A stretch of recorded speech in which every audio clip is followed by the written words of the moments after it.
श्री श्रीमद ऐसी भक्ति वेदांत स्वामी श्रील प्रभुपाद जी के शरणों में प्रणाम अर्पित करते हैं। तत्पश्चात प्रातः स्मरणीय, संध्या वंदनीय, परम पूजनीय गुरुदेव के शरणों में प्रणाम अर्पित करते हैं।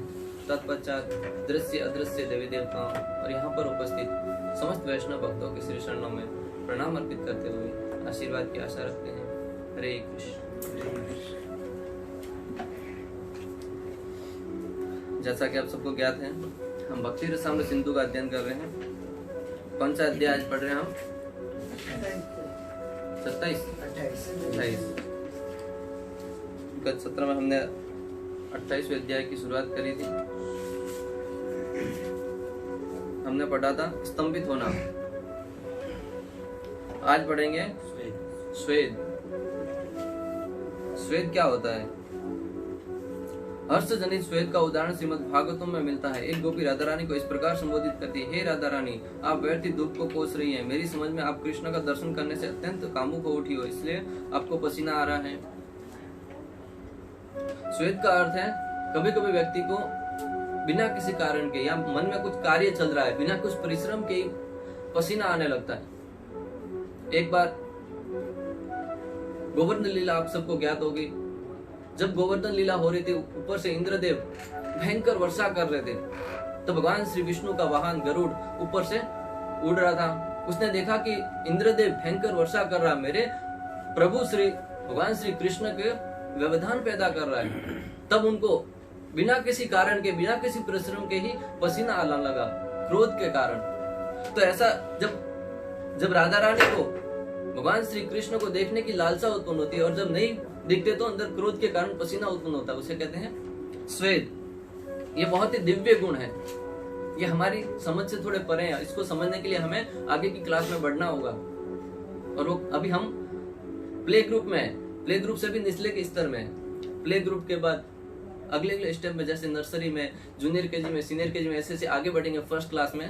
तब हमें ये सब गुण है, भगवान श्री कृष्ण के दिव्य गुण, वो हमें धीरे धीरे समझ में आने लगेंगे। अभी प्ले ग्रुप में है और 12वीं क्लास का क्या प्रश्न चल रहा है, हमें इतना आसानी से समझ में नहीं आएगा, क्योंकि जो सारे के सारे गुण है वो दिव्य गुण है। हमें तो कभी ऐसे भाव प्रकट होते नहीं। तो हमें समझने के लिए भी हमें उस स्तर तक बढ़ना होगा और उसके लिए निरंतर प्रयास करना होगा। निरंतर प्रयास है कि भगवान श्री कृष्ण के नामों का जप करें, आचार्यों के द्वारा बताई हुई विधि का अपने जीवन में पालन करें। जो कार्य निषेध है उनको जीवन में न अपनाए और जो करने योग्य है उनको जीवन में अपनाए। तब हम धीरे धीरे इस गुणों को थोड़ा बहुत समझने में सफल होंगे। अगला है रोमांस। रोमांस उत्पन्न होना हृदय में। एक बार माता यशोदा,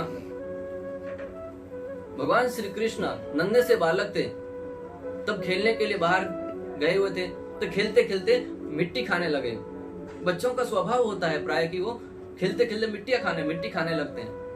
बड़े व्यक्ति हम और आप रसगुल्ला, गुलाब जामुन खाने में जितना आनंद नहीं आता, उतना आनंद बच्चों को मिट्टी खाने में आता है। बच्चों को कितनी बार मना करो, लेकिन खेलते खेलते मिट्टी खा लेते हैं। और ये मिट्टी खाने का गुण कहां से आया? भगवान श्री कृष्ण से। आज जो भी कार्य करते हैं, हर एक गुण भगवान श्री कृष्ण से आता है। कृष्ण ने मिट्टी खाई, इसके लिए आज भी बच्चे भी मिट्टी खाते हैं। भगवान श्री कृष्ण मिट्टी खा रहे थे। अभी जब बच्चों की बात आई है, तो अभी कुछ समय पूर्व में एक साधु का प्रवचन सुन रहा था। आजकल बच्चों को जब रोते तो सुख कराने का क्या माध्यम है, वो साधु अपने साथ बीती हुई आप बीती बता रहे थे कि एक बार वो ट्रेन में जा रहे थे, सफर कर रहे थे, किसी धाम की यात्रा पे जा रहे थे। स्वाभाविक है, साधु है तो धाम में जा रहे होंगे।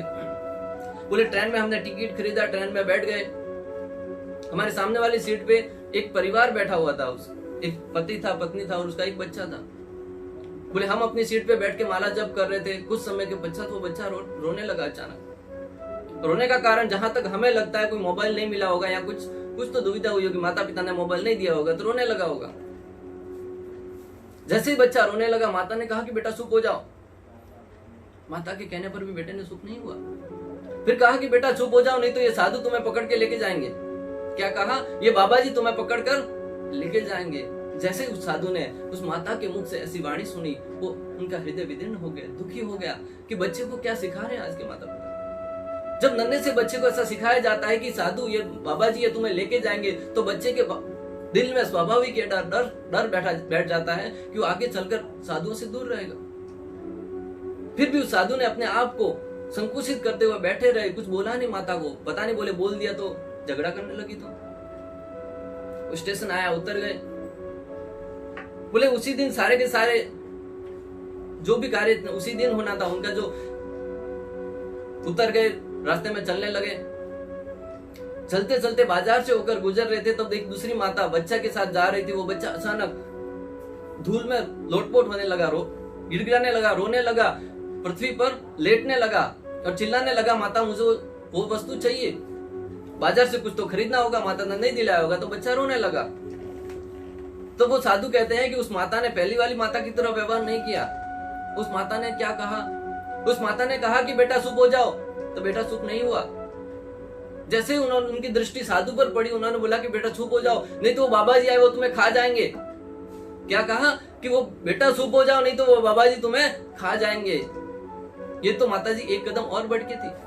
उस साधु से अब रहा नहीं गया, बोला कि माता जी हम तो कांदा लहसुन तक नहीं खाते, तुम्हारे बच्चे को कहां से खाएंगे, नॉनवेज कैसे खाएंगे? आज की तारीख में जो नॉनवेज खाने वाले व्यक्ति है वो भी मनुष्य को नहीं खाते।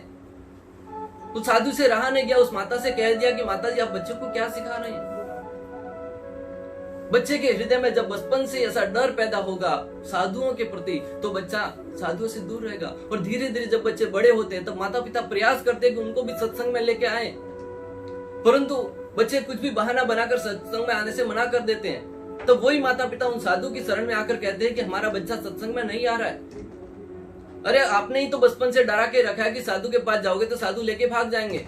आप और हम भी कहीं ना कहीं बच्चे को ऐसा ज्ञान देते हैं, बच्चे को डराने के लिए, चुप कराने के लिए, अनजाने में ही सही, लेकिन ऐसी कार्य करते हैं। नन्हा सा बच्चा, उसको जो भी ज्ञान देंगे वो उसके हृदय में स्थापित हो जाता है और वो घर कर जाता है। बड़ा होने के बाद भी वो मिटता नहीं है।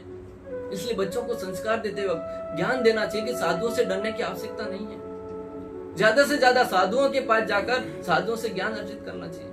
संटा बंटा के पास जाने की आवश्यकता नहीं है। जब साधु के पास जाएंगे तो आपको हृदय में ज्ञान अर्जित होगा और वो ज्ञान आपके बच्चे का भविष्य निश्चित करेगा कि बच्चा जीवन में आगे चलकर आपकी, समाज की और देश की रक्षा करेगा, सहायता करेगा, सेवा करेगा। खैर, भगवान श्री कृष्ण नन्हे से बालक थे, वो मिट्टी खा रहे थे। तो बलराम जी ने जाकर माता यशोदा से कंप्लेन करी, शिकायत करी कि माते, कृष्ण नन्हा सा बालक वो मिट्टी खा रहा है बाहर बैठे बैठे। माता यशोदा भागी भागी आई और भगवान श्री कृष्ण से पूछा कि लाला तुमने मिट्टी खाई? बोले नहीं मैया, मैंने मिट्टी नहीं खाई। आज एक बहुत ही प्रसिद्ध पोइम आती है, आपने सुना होगा कि Johnny Johnny yes papa, eating sugar no papa. आगे जैसे जैसे बढ़ते वैसे कृष्ण से ही माता यशोदा ने पूछा कि लल्ला तुमने मिट्टी खाई? तो लल्ला बोलते कि नहीं मैया, मैंने नहीं खाई। माता यशोदा ने पूछा तुम झूठ बोल रहे हो? बोले नहीं मैया, मैं झूठ नहीं बोल रहा हूं। तो बोले कि मुंह फुला के दिखाओ, आ करके दिखाओ। जैसे श्री कृष्ण ने मुंह फुलाया, उसके अंदर माता यशोदा ने संपूर्ण सृष्टि, पृथ्वी लोक, आकाश लोक, पाताल लोक, संपूर्ण सृष्टि का दर्शन होने लगा माता यशोदा। जैसे श्री कृष्ण के मुख में ऐसा दर्शन किया, माता यशोदा बेसुध हो गई और बेसुध होकर जमीन पर गिर पड़ी कि एक नन्हा सा बालक के मुख में संपूर्ण सृष्टि का दर्शन होने लगा। जैसे ही उनको भान आया, भगवान श्री कृष्ण की लीला तो देखो। माता यशोदा ने कुछ क्षण पूर्व तो उस मुख के दृश्य को देखकर वो विस्मित हो गई थी, लेकिन कुछ समय के पश्चात भगवान की लीला देखिए, वापिस जैसे ही उनको होश आया, उनको भान आया, तो सारे के सारे लीला थे वो भूल गई, पुनः अपने पुत्र की भांति उनसे वार्तालाप करने लगे। तो जब इसी गुण उत्पन्न होते हृदय में तो उसे कहते हैं रोमांच। भगवान श्री कृष्ण के साथ ऐसे कभी कभी लीलाओं में जब गुण उत्पन्न होते हैं उसे कहते हैं रोमांच।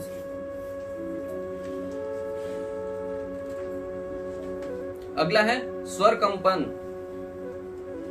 स्वर में कंपन उत्पन्न होता है। जब कृष्ण अक्रूर के साथ रथ पर बैठकर मथुरा जा रहे थे, जब भगवान श्री कृष्ण को लेने के लिए कंस के आदेश के अनुसार अक्रूर जी भगवान श्री कृष्ण और बलराम जी को लेने के लिए आए। बोले कि युद्ध स्थल में तुमको भाग लेना है, मल युद्ध में भाग लेने के लिए जब कृष्ण को लेने के लिए आए, तब श्री कृष्ण के वैराग्य देखिए, संपूर्ण वृंदावन वासियों को छोड़कर एक ही क्षण में साथ में निकलने के लिए निकल पड़े। लेकिन वृंदावन वासियों का भाव था कि श्री कृष्ण जब चले जाएंगे तो हमारे तो प्राण ही निकल जाएंगे, तो हम बचकर क्या करेंगे। तो सारे ग्वाल बाल, माता यशोदा, नंद बाबा और गोपियां उनको रोकने के लिए बीच में आने लगी। राधा रानी माता यशोदा से प्रार्थना करती है कि हे माते, तुम कृष्ण को रोकने में हमारी सहायता करो, तुम जाकर अक्रूर जी से प्रार्थना करो कि वो कृष्ण को न लेके जाएं। और जब राधा रानी इस भाव में उनको प्रार्थना करी थी, उनका गला अवरुद्ध हो गया, स्वर में कंपन होने लगा, वो बोल नहीं पा रही थी ठीक से क्या बोलना है। क्योंकि कभी कभी ऐसी स्थिति होती है कि व्यक्ति जो बोलना चाह रहा है वो ठीक से बोल नहीं पाता है। तो राधा रानी के साथ भी ये घटना घटी। ऐसे अगला उदाहरण आता है ब्रह्मा जी का। जब ब्रह्मा जी ने ब्रह्म विमोहन लीला करी, ब्रह्म विमोहन लीला करने के पश्चात जब ब्रह्मा जी को मालूम पड़ा कि श्री कृष्ण ही संपूर्ण सृष्टि के एकमात्र मालिक है, तब वो भगवान श्री कृष्ण के सामने आकर उनका चरणों में सरवंदन करते हुए उनसे प्रार्थना करते हैं, यशोगान करने लगे। तब उनका स्वर है वो कंपन होने लगा। भगवान की स्तुति करते हुए ब्रह्मा जी का स्वर है वो लड़खड़ाने लगा। तो ऐसे ऐसे स्वर कंपन के अलग अलग उदाहरण यहाँ पे दिए गए हैं। अगला है अश्रु। हर्ष, क्रोध या वियोग के कारण आंखों में आंसू गिर सकते हैं, आंखों में आंसू आते हैं। किसी का आंख में आंसू आए अभी तक? बाकी सबके आंख में नहीं आए। कोई न कोई कभी न कभी अपने जीवन में बचपन से ही बच्चा रोना प्रारंभ करता। आंसू नहीं आए कैसे बोल सकते हैं? बचपन से ही बच्चा रोना प्रारंभ कर देता बिना किसी कारण के। लेकिन आचार्यगण कहते हैं कि अश्रु है वो दो प्रकार के होते हैं। पता है आपको दो प्रकार के कौन से? खुशी के और गम के। वाह! लेकिन उसमें क्या अंतर क्या है? कैसे भापेंगे कि ये खुशी का या गम का है? कैसे मालूम करेंगे? मैंने कहा था पढ़ के आइए, अगर पढ़ के आए होते तो मालूम होता। लेकिन हम क्यों पढ़े? कितना ही बोलो ना। दो प्रकार के अश्रु होते हैं, एक होते हैं शीतल और एक गर्म आंसू। जब सुख के आंसू निकलते हैं वो ठंडे होते हैं। अगर आपने अनुभव नहीं किया तो कभी करके देखिए। जब व्यक्ति के हृदय में दुख होता है, करुणा होती है, तब जब उसके हृदय से आंसू निकलते हैं, आंखों से आंसू निकलते हैं, वो गर्म होते हैं। और जब व्यक्ति को खुशी होती है, हर्ष होती है, तभी कभी कभी आंसू निकलते हैं, वो आंसू ठंडक प्रदान करते हैं। भीम का उदाहरण यहाँ पे आया है। राजसूय यज्ञ में जब युधिष्ठिर महाराज ने राजसूय यज्ञ करा, तब वहां पे बड़े बड़े राजा, ऋषि मुनि और बड़े बड़े राजा महाराजा पधारे। स्वयं श्री कृष्ण भी वहां पे उपस्थित थे। भीष्म पितामह, कृपाचार्य, कृतवर्मा, नारद मुनि, धौम्य ऋषि, बड़े बड़े ऋषि वहां पे उपस्थित थे। तब वहां पे प्रश्न उठा कि अग्र पूजा किसकी की जाए। तो भीष्म पितामह ने आगे नाम किया कि श्री कृष्ण की अग्र पूजा की जाए, और सबने एक स्वर में उसका समर्थन किया कि श्री कृष्ण की ही अग्र पूजा की जानी चाहिए। लेकिन वहां पे एक व्यक्ति था जिसने उसका विरोध किया। कौन था वो व्यक्ति? शिशुपाल। शिशुपाल बचपन से ही श्री कृष्ण का द्वेषी था। उसने जैसे ही कृष्ण का नाम आया वो खड़ा हो गया अपने स्थान पर और कृष्ण का एक एक शब्दों में विरोध करने लगा कि श्री कृष्ण ऐसे हैं, कृष्ण ऐसे हैं, कृष्ण ऐसे हैं, कृष्ण का अग्र पूजा नहीं की जानी चाहिए। भरी सभा में जब शिशुपाल कृष्ण को गालियां दे रहा था, भद्दी भद्दी गालियां दे रहा था, तब हर एक के हृदय से क्रोध प्रकट हुआ। लेकिन सबसे ज्यादा क्रोध किसको प्रकट हुआ? भीम को। भीम इतना क्रोधित हुआ कि वो एक ही क्षण में शिशुपाल को मारना चाह रहा था, लेकिन श्री कृष्ण ने उसकी अनुमति नहीं दी। जब श्री कृष्ण ने अनुमति नहीं दी तो भीम अंदर ही अंदर घूटता रहा और उसके हृदय में इतना क्रोध आ गया कि मुख के द्वारा प्रदर्शित होने लगा। उसका मुख लाल हो गया, आंखें लाल हो गई। क्रोध को दबा के रखना चाह रहा था लेकिन दबा नहीं पा रहा था। आंखों से अश्रु टपकने लगे। वो अश्रु इतने गर्म थे, आचार्यगण कहते इतने गर्म थे, अगर किसी व्यक्ति के ऊपर गिर जाते वो जलकर भस्म हो जाता। तो ये अश्रु का उदाहरण है कि जब व्यक्ति क्रोधित होता है तो उसके हृदय से ऐसे अश्रु बहते हैं जो बहुत ही गर्म होते हैं। अगला है प्रलय। ये सारे के सारे प्रसंग है, सिर्फ और सिर्फ पढ़ने के, मैं सिर्फ इसको स्पर्श करते हुए हम आगे बढ़ेंगे कि किस प्रकार इसको समझा जाए। अगला है प्रलय। जब मनुष्य एक साथ हर्ष तथा विषाद से ऐसा उद्विग्न रहता है तो उसे कुछ नहीं सूझता, तो यह स्थिति प्रलय कहलाती है। जब व्यक्ति एक साथ कभी हर्ष और दुख से संतप्त होता है उसे प्रलय कहते हैं। क्या कभी खुशी भी होती है और साथ साथ दुख ही होता है, दुख भी होता है। इस प्रलय अवस्था में मनुष्य कभी कभी भूमि पर गिर पड़ता है और विवाह के समस्त लक्षण प्रकट होते हैं। जब गोपियां कृष्ण को ढूंढ रही थी तो कृष्ण सहसा झाड़ियों और लताओं के बीच से प्रकट हो गए, तो सारी गोपियां शंकित और संज्ञा विहीन सी हो गई। इस अवस्था में गोपियां अत्यंत सुंदर लग रही थी। यह सुख में प्रलय का उदाहरण है। अगला है सात्विक लक्षणों का स्तर। सात्विक लक्षणों का स्तर। जब भगवान श्री कृष्ण एक बार जंगल से होकर आ रहे थे और अपनी बांसुरी बजा रहे थे, तब उनके मित्र श्री कृष्ण को कहते हैं कि हे कृष्ण, तुम्हारी बांसुरी सुनकर मैं एक ही जगह पर स्तंभित हो गया, मेरे हाथ काम करने बंद कर दिए, मेरे पांव स्तंभित हो गया, मैं चल नहीं पा रहा था, मेरे आंखों से अश्रुधारा बहने लगी, मैं तुम्हारे सर पर लगे मोर पंख को भी नहीं देख पा रहा था और मेरी वाणी अवरुद्ध हो गई। मैं तुम्हारी बंसी की तारीफ करने से नहीं रुक सकता। श्री कृष्ण की बांसुरी जब बजती थी तो यमुना नदी का जल भी थम जाता था, पत्थर पिघल जाते थे। तो ग्वाल बाल था जो कृष्ण का मित्र था, उसका शरीर थम जाना कोई बड़ी बात नहीं है। तो उसे कहते हैं सात्विक लक्षण प्रकट होना।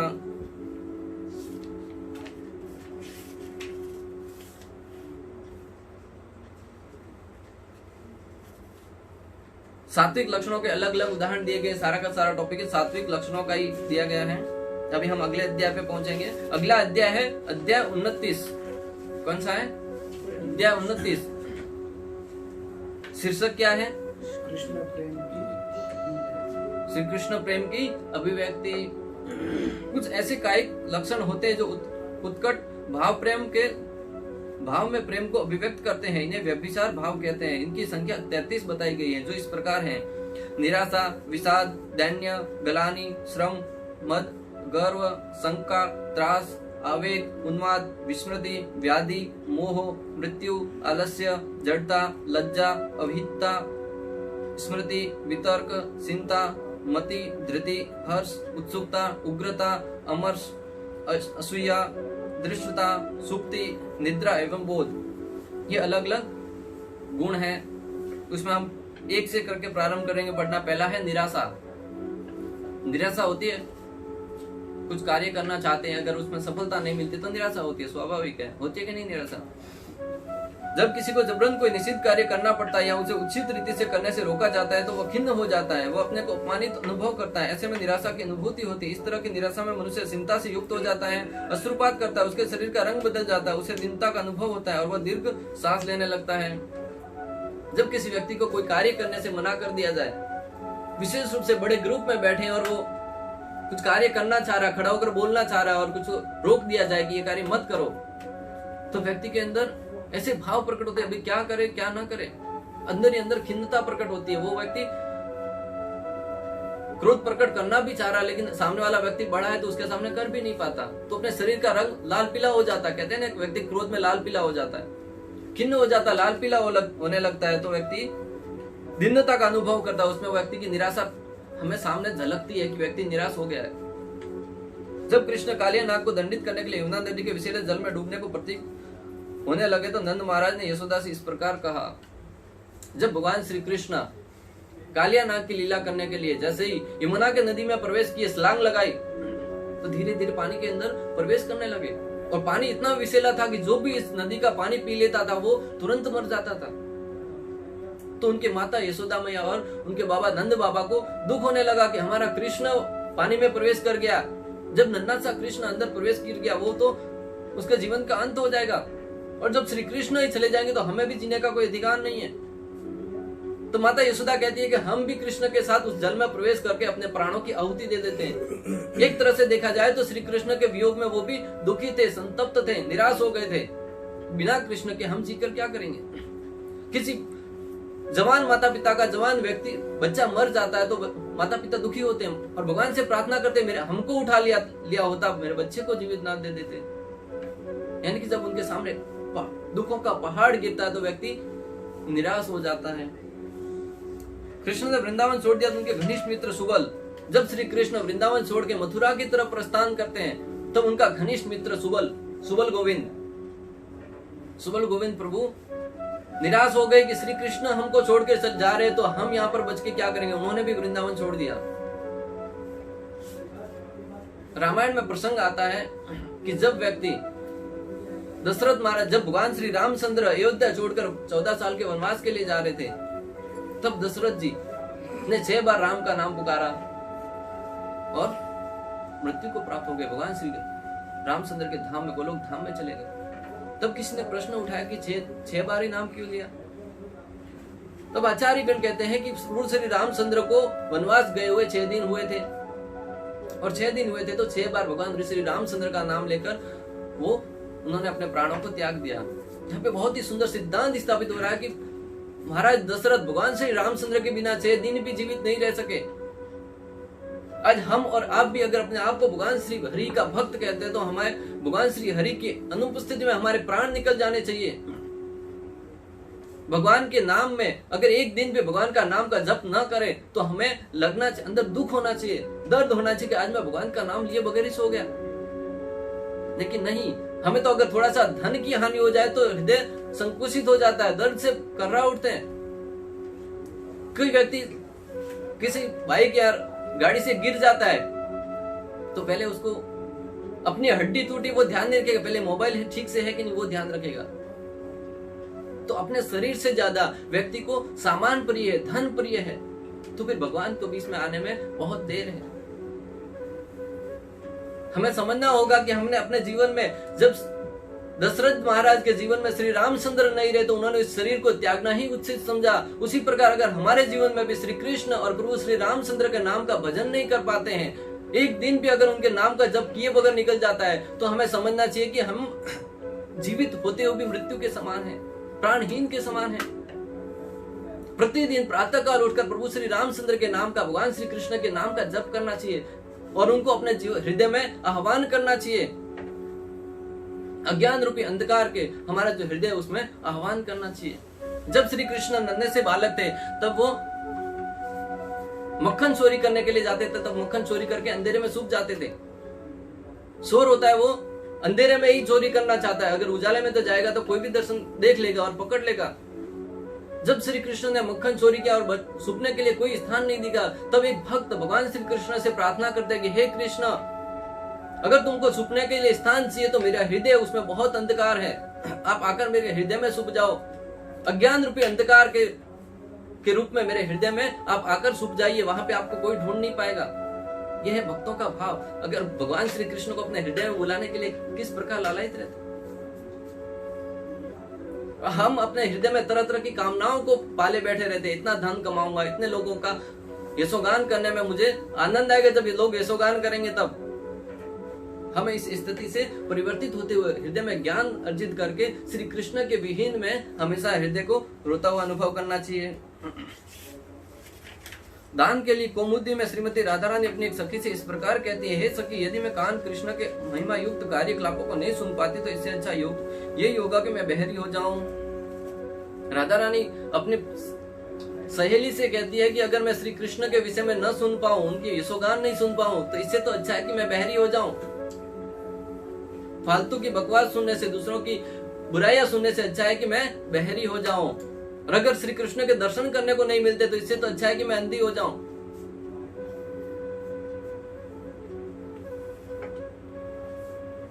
यह भी निराशा का उदाहरण है। यानी कि भगवान श्री कृष्ण के दर्शन न करने के कारण, उनका गुणगान नहीं सुनने के कारण राधा रानी निराश हो जाती है। हरिवंश में एक स्थल पर श्री कृष्ण की द्वारका स्थित रानी सत्यभामा उनसे कहती है कि हे कृष्ण, जब मैंने नारद को अपने आपके समक्ष रुक्मिणी के गुणगानों का बखान करते सुना है, तब से मैं समझने लगी हूँ कि अपने विषय में किसी प्रकार की चर्चा चलाने की मुझे कोई आवश्यकता नहीं है।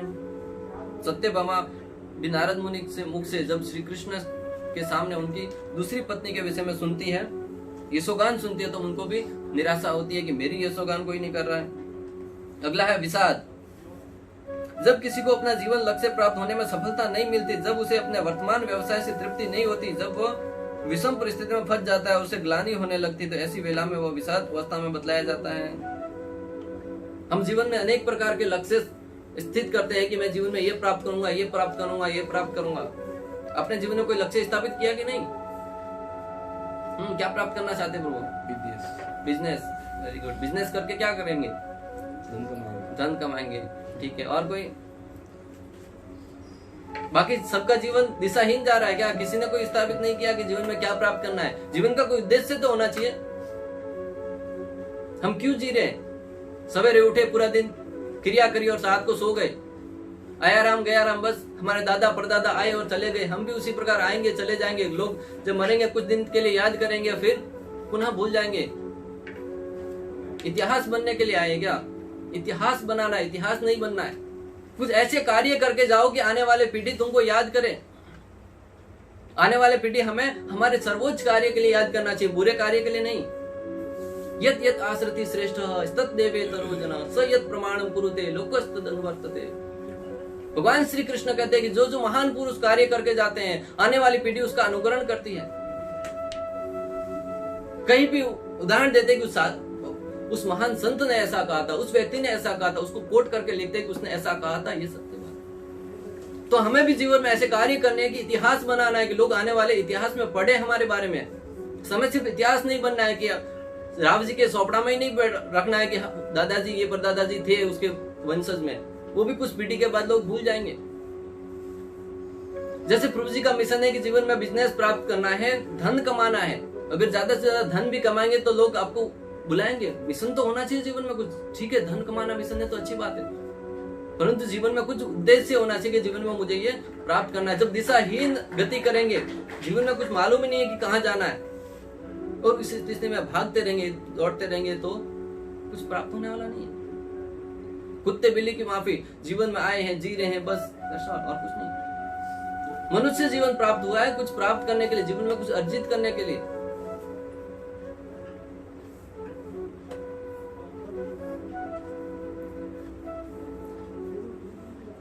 एक भक्त बोला, आज रात मैंने स्वप्न में देखा कि मैं बाग से तरह तरह के फूल चुन रहा था और उसकी माला गूंथ रहा था, कृष्ण को अर्पित करना चाह रहा था, किंतु मैं इतना अभागा निकला कि सहसा मेरा स्वप्न टूट गया।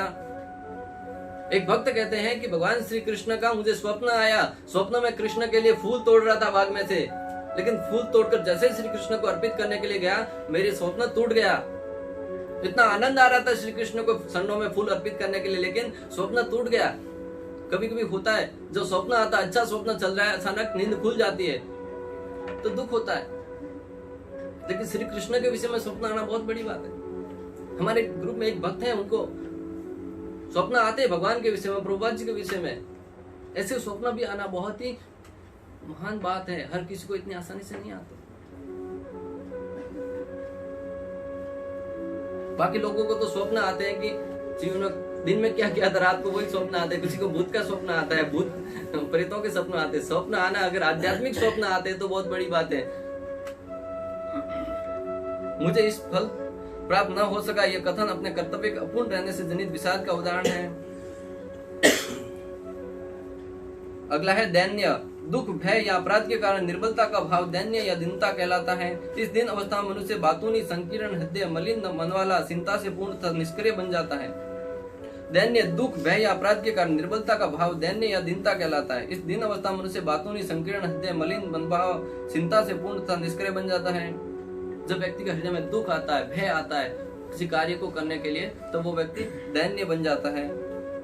इसका उदाहरण राजा मसुकंद के विषय में आया है और अश्वत्थामा से का प्रसंग भी आया है। जब अश्वत्थामा उत्तरा पर ब्रह्मास्त्र से आक्रमण कर दिया तो उत्तरा अपने गर्भस्थ शिशु महाराज परीक्षित के नष्ट होने के जाने की शंका से भयभीत हो उठी। उसने तुरंत कृष्ण की शरण ली और कहा, हे प्रभु, आप मेरे शिशु की रक्षा करें। मुझे अश्वत्थामा के ब्रह्मास्त्र से अपने मरने की चिंता नहीं है। यह भय से उत्पन्न दैन्य का उदाहरण है। जब अश्वत्थामा ने पांडवों के वंशज को समाप्त करने के लिए ब्रह्मास्त्र छोड़ा, उत्तरा के गर्भ में परीक्षित महाराज थे, तो उनको मारने के लिए जैसे ही ब्रह्मास्त्र छोड़ा, वहां पे हालांकि पांचों पांडव उपस्थित थे, अर्जुन ने संपूर्ण युद्ध जीता था, लेकिन उत्तरा भागे भागे श्री कृष्ण के शरण में गई। तब श्री कृष्ण कहते हैं कि यहाँ पे धनुर्धारी अर्जुन मौजूद है, भीम मौजूद है, युधिष्ठिर महाराज मौजूद है, फिर तुम मेरे पास क्यों आई? तब उत्तरा कहती है कि ये सारे के सारे ब्रह्मास्त्र छोड़ देंगे, किसी को मार सकते हैं, लेकिन बचाने का कार्य तो श्री कृष्ण ही कर सकते। अपने गुरु के मरे हुए बच्चे को यमलोक से वापस जिंदा लेके आए। जब भगवान श्री कृष्ण अंत में अपने धाम में जा रहे थे, तब शिकारी ने उनके पांव पर बाण चलाया, उस शिकारी को उसी शरीर में अपने धाम गोलोक धाम में भेज दिया। तो उत्तरा के गर्भ में परीक्षित महाराज को बचाने के लिए भगवान श्री कृष्ण एक नन्हे से शिशु का रूप धारण करके गर्भ में गए, वहां पे भी मौजूद थे और गर्भ में जाकर उसकी बच्चे की भी रक्षा करी। उस अवस्था में उत्तरा कहती है कि मुझे मेरे मरने का कोई गम नहीं है, लेकिन आप मेरे अंदर पल रहे बच्चे की रक्षा करो। ये है माता। माता का भाव कितना श्रेष्ठ होता है कि वो स्वयं मरकर भी अपने बच्चे को बचाना चाह रही है। आजकल की माताएं तो अपने बच्चों को कोख में ही उजाड़ देती है, दुर्भाग्य की बात है। और आजकल के डॉक्टर भी बोलते हैं कि 3 महीने तक तो बच्चे के अंदर जीव नहीं होता है। अरे आपको धन कमाना तो क्या बच्चे को मारना उचित समझेंगे?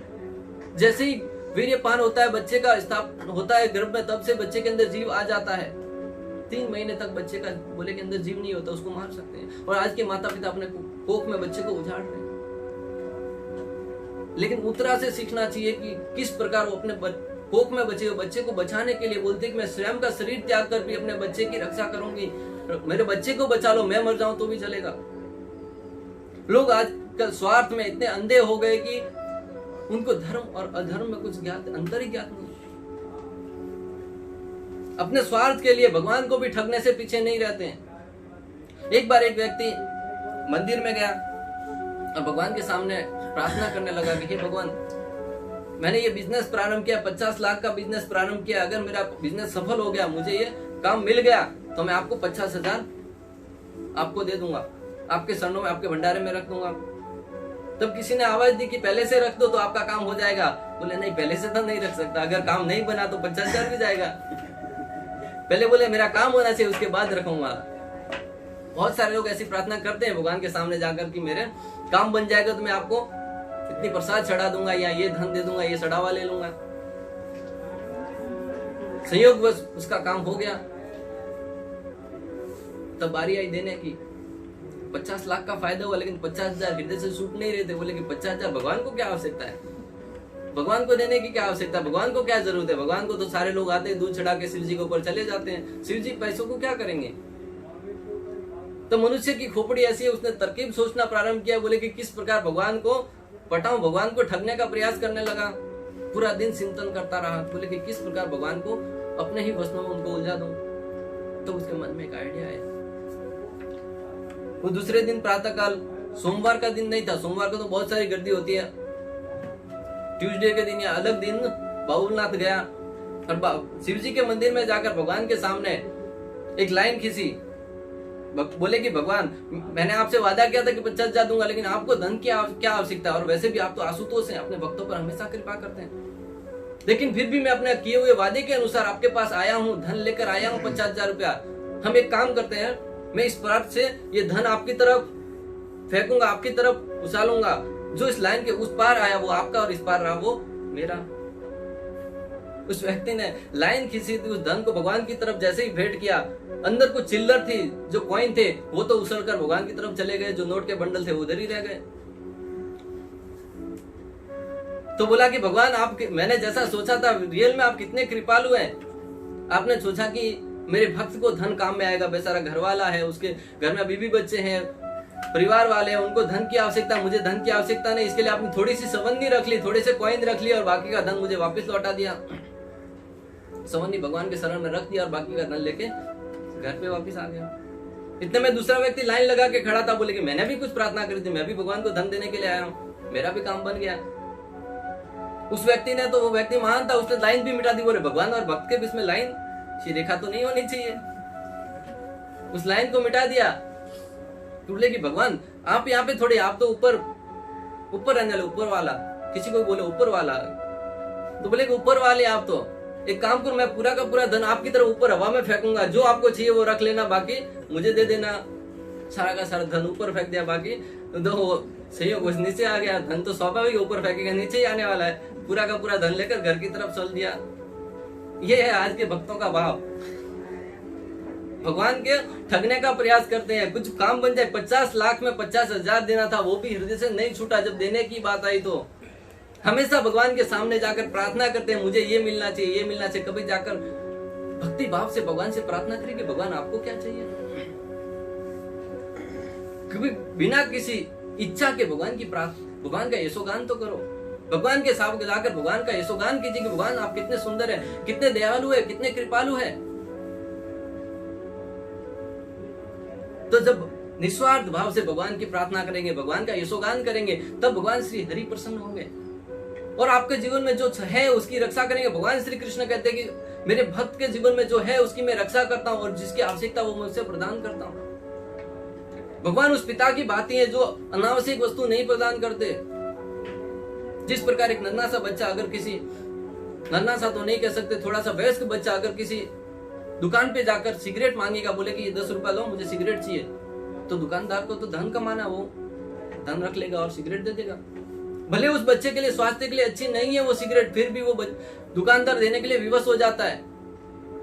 लेकिन एक पिता के पास अगर जाकर वो बच्चा मांगेगा तो पिता उसको नहीं प्रदान करेंगे, बोले कि इस पैसे के तुम सिगरेट नहीं पी सकते क्योंकि तुम्हारे स्वास्थ्य के लिए अच्छा नहीं है। उसी प्रकार भगवान श्री हरि है, भगवान श्री कृष्ण है, उसके पास जाकर अगर आप अनावश्यक कुछ वस्तु मांगेंगे तो भगवान उसमें परखते हैं कि तुम्हारे जीवन के लिए सही है या नहीं, और उसी को मापदंड मानकर आपको वस्तु प्रदान करते हैं। कभी कभी हम मन्नत मांगते हैं लेकिन मन्नत पूर्ण नहीं होती। हमारे हिसाब से वो सही है लेकिन भगवान के हिसाब से अगर सही नहीं है तो मन्नत पूर्ण नहीं होती है। खैर, अगला है ग्लानि। ग्लानि होती है, ग्लानि किसे कहते हैं? ग्लानि की परिभाषा क्या है? ग्लानि, नॉट हानि।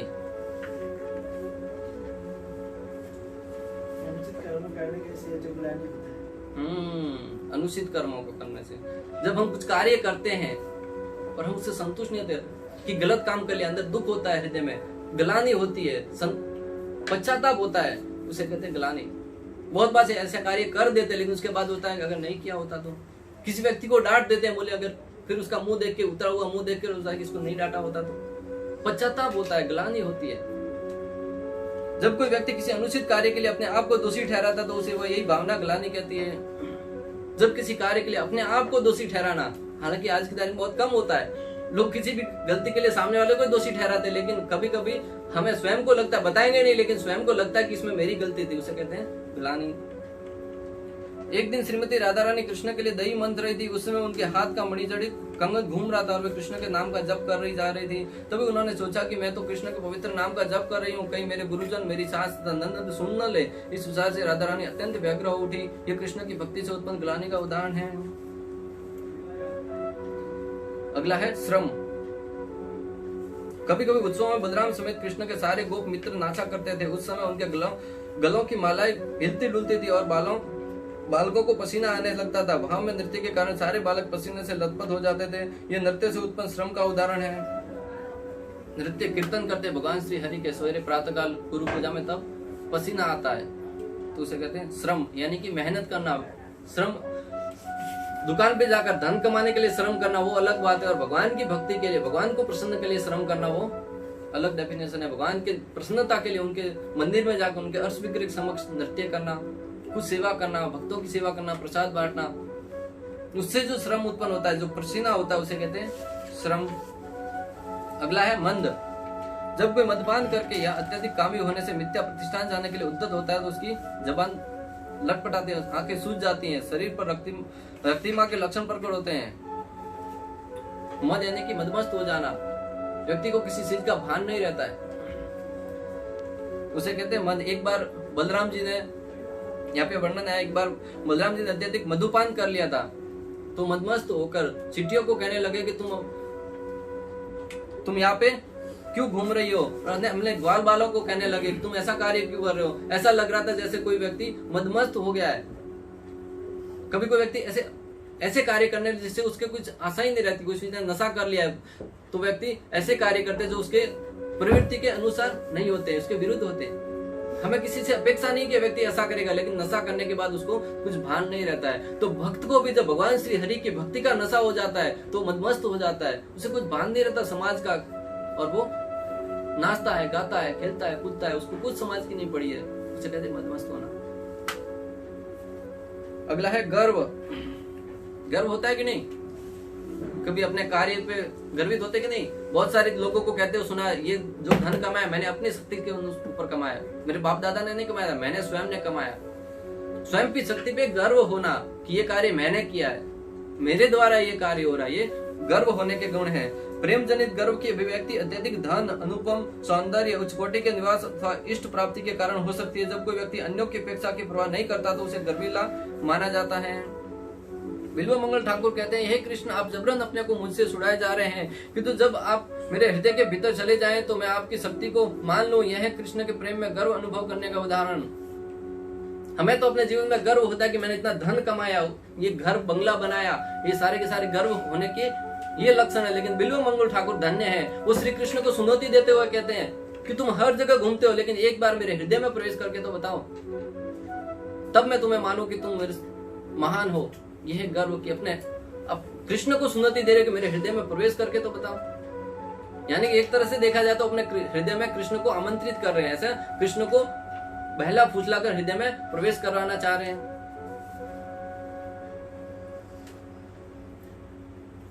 इस प्रकार श्रीमद् भागवत में ब्रह्मा जी कहते हैं, हे मधुसूदन, आपके शुद्ध भक्त आपकी भाव में मित्रता का वास्तविक अनुभव करते हैं, अतः वे शत्रुता द्वारा कभी उनका विनाश नहीं होता। वे जानते हैं कि आप उनकी रक्षा करेंगे, अतः वे अपने शत्रुओं की परवाह न करके अपना सीना तान कर चलते हैं। दूसरे शब्दों में, जिसने भगवान के शरण कमलों की शरण ले रखी है, वो अपने सारे शत्रुओं को जीतने में समर्थ होने के लिए सदैव गर्वित रहते हैं। भगवान श्री कृष्ण के नन्हे नन्हे मित्र थे, वो भी बीच में कितने जीवन में संकट आए, कितने कष्ट आए, लेकिन फिर भी सीना तान कर चलते थे कि कृष्ण पीछे हैं, उनको कोई टेंशन नहीं रहता था। बड़े बड़े राक्षस उनको मारने के लिए वृंदावन आए, लेकिन वो हमेशा निश्चिंत रहते थे क्योंकि कृष्ण उनके साथ थे। एक बार अजगर के मुंह में ऐसे प्रवेश कर गए जैसे कि बड़ी बड़ी गुफा है, खेलते हुए दौड़ते हुए, कोई परवाह नहीं था कि हम मर जाएंगे, क्योंकि कृष्ण उनके साथ थे। जिस भक्त ने श्री कृष्ण की शरण पूर्ण रूप से शरण ग्रहण कर ली है, वो व्यक्ति कभी डरता नहीं है, अपने आप में गर्वित रहता कि मैं कृष्ण मेरे ऊपर रक्षा करेंगे। अगला है शंका।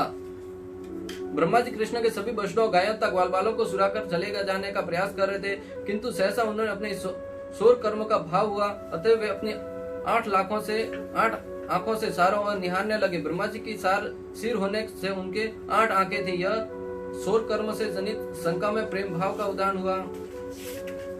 जब ब्रह्मा जी ने ब्रह्म विमोचन लीला में श्री कृष्ण के वैष्णव को और ग्वाल बालों को चुरा लिया, तब उनको कितनी आंख थी? ब्रह्मा जी को 8 आंख थी। 4 मुख थे तो 8 आंख होना स्वाभाविक है। 8 आंख से जब इस भाव को समझा तो उनको शंका हुई कि श्री कृष्ण कहीं उसे जान न ले। इस प्रकार कृष्ण को प्रसन्न करने की दृष्टि से अक्रूर ने सिमंतक मणि चुरा ली। यह मणि एक पत्थर है और असीम मात्रा में सोना बन सकता है, किंतु बाद में उन्हें अपनी इस चोरी का पश्चाताप हुआ। यह दूसरा उदाहरण है चोर कर्म से उत्पन्न शंका में कृष्ण के लिए प्रेम भाव।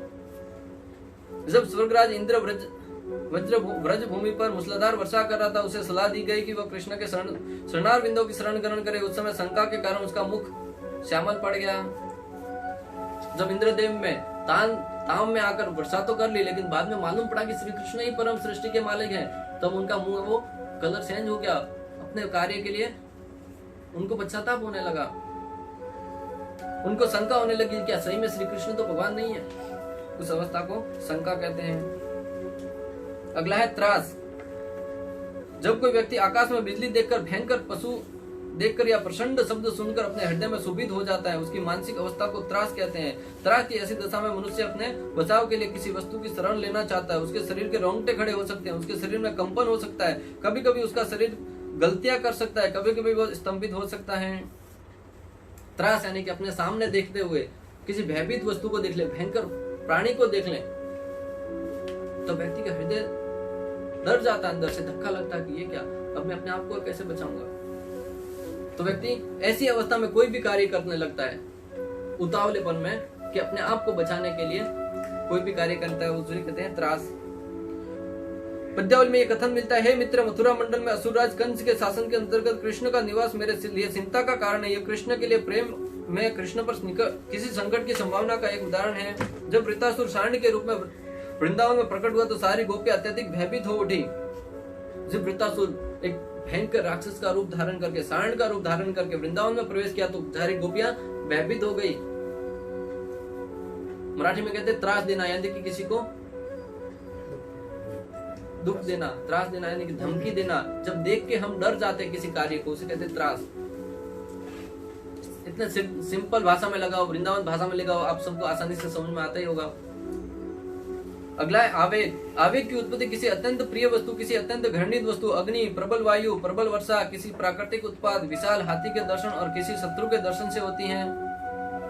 जब किसी अत्यंत प्रिय वस्तु को देखने से आवेग उत्पन्न होता है तो मनुष्य बहुत तेजी से बोल सकता है, मधुर वचनों का प्रयोग कर सकता है। जब किसी घृणित वस्तु के दर्शन से आवेग उत्पन्न होता है तो वह तेजी से चिल्लाता है। जब अग्नि के दर्शन से आवेग उत्पन्न होता है तो मनुष्य भाग जाने का प्रयत्न करता है।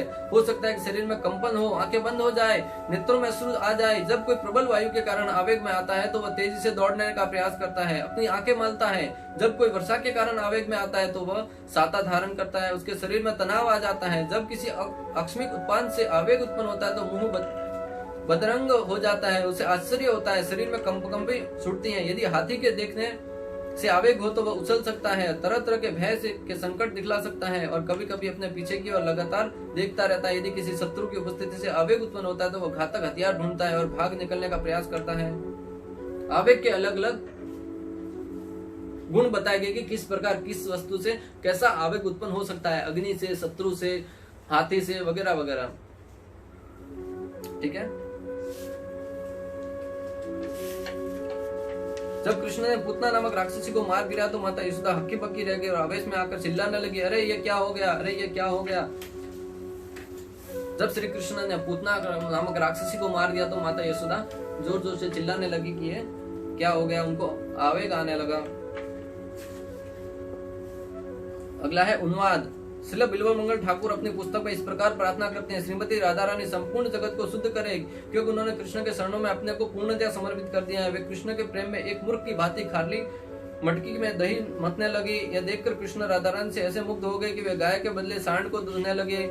राधा कृष्ण के विषय प्रेम व्यापार के संबंध में ये उन्माद के कुछ उदाहरण है। श्रीमद् भागवतम में भी कहा गया कि जब कृष्ण यमुना के विषैले जल में उतर गए तो श्रीमती यशोदा देवी पागल हो गई। वे उपचार की औषधि की खोज न करके वृक्षों से पूछने लगी, मानो वे सांप के मंत्रमुग्ध गारुड़ी हो। वे हाथ जोड़कर वृक्षों के समक्ष नतमस्तक होकर उनसे पूछने लगी वह कौन सी औषधि है जिससे कृष्ण को जहरीले जल से मरने से बचाया जा सके। अगला है विस्मृति। जब कृष्ण वृंदावन में नहीं थे और मथुरा में रह रहे थे तो श्रीमती राधा रानी ने उनके पास यह संदेश भेजा कि उनकी माता ब्रजरानी को उनका वियोग ऐसा सता रहा है कि उनके मुख से समुद्र तट का सा झाग निकलता है। कभी कभी अपनी भुजाओं को समुद्र की लहरों की तरह ऊपर उठाती हैं। वियोग की गहन अनुभूति के कारण वे भूमि पर लौटकर तीव्र गर्जना स्वर में उत्पन्न कर रही हैं। कभी कभी वे शांत समुद्र की भांति एकदम मौन हो जाती हैं। कृष्ण के वियोग के लक्षण अस्पार या विस्मृति कहलाते हैं। जब अनुभव के लक्षण प्रकट होते तो मनुष्य को अपने तन की शुद्धि बुद्धि नहीं रहती। विस्मृति किसी के दुख में, किसी के वियोग में, जब अंदर दुख होता है हृदय में। यहाँ पे माता यशोदा को हो रहा था। राधा रानी पत्र लिखकर ऐसा बता रही है कि जब कभी कभी उनको मुख से झाग निकलने लगे, कभी बेसुध हो जाती थी, तो ये विस्मृति के भाव है। अगला व्याधि। जब कृष्ण वृंदावन के दूर जाकर मथुरा में रह रहे थे उनके कुछ मित्रों ने उन्हें सूचित किया कि हे कृष्ण, तुम्हारे वियोग के कारण वज्र के सारे निवासी इतने पीड़ित हैं मानो रुग्ण हो गए हैं। व्याधि यानी कि दुख, बीमारियां। जब व्यक्ति को श्री कृष्ण के वियोग में सारे, यहाँ पे सारे के सारे गुण बताए गए हैं, वो श्री कृष्ण के वियोग में बताए गए हैं कि कृष्ण के वियोग में वृंदावन वासियों को किस प्रकार सारे के सारे गुण, दुख, संतुप्ति उत्पन्न हो रही थी। हमें तो कुछ परवाह नहीं, कृष्ण है नहीं है, अपने दुनिया में मस्त है, खाओ पियो और ऐश करो। इस प्रकार भक्ति रसायन सिंधु के अध्याय नंबर 29 का भक्ति वेदांत तात्पर्य पूर्ण हुआ। किसी का कोई प्रश्न?